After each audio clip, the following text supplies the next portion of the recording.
அன்னையில இருந்து இன்னைக்கு வரைக்கும் மனிதனை தவிர வேற எந்த உயிரினங்களை நீங்க எடுத்துக்கிட்டாலும் அது அந்த கூட்டத்திற்கு பெண் தான் தலைவியா இருப்பா. ஒரு பெண்ணால் வழிநடத்தப்படும் ஒரு உயிர் சூழல் என்னைக்குமே இயற்கைக்கு முரணா போகாது.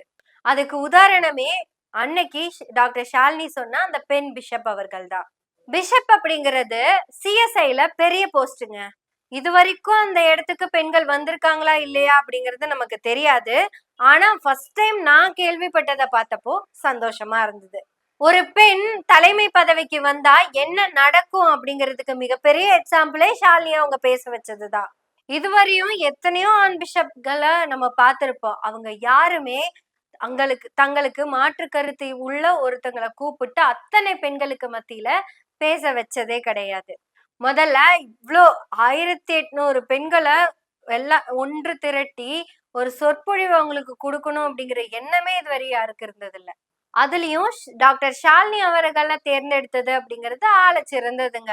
அதனாலதான் அந்த பிஷப்பை நம்ம வாழ்த்துறோம். பிஷப்பினுடைய அந்த பெருமுயற்சி தொடர்ந்து நடக்கட்டும், அது நடக்க வேண்டும். இனி திருச்சபையில மத போதகர்களாக பெண்களும் வருவாங்க. சமத்துவத்தை நோக்கிய அந்த முதல் படிக்குத்தான் நம்ம அவ்வளவு பெரிய வாழ்த்துக்களை சொன்னோம். இப்பேற்பட்ட வாய்ப்பை உருவாக்கி கொடுத்த அந்த இடத்துல ஏன் டாக்டர் ஷாலினி அவர்கள் நான் ஒரு கனவு கண்டேன் அப்படின்னு அந்த கனவை சொல்லணும் அப்படிங்கிறது தான் எங்களுடைய கேள்வி. இவங்களோட கனவு மட்டும் இல்ல, சிஸ்டர் இவாஞ்சலின் அவர்களுடைய கனவுகளும் கேள்விக்குட்படப்பட்டது. இதெல்லாம் கேலி பொருளா மாறினதுக்கு காரணம் அவங்க பேசின அந்த கனவு தான்.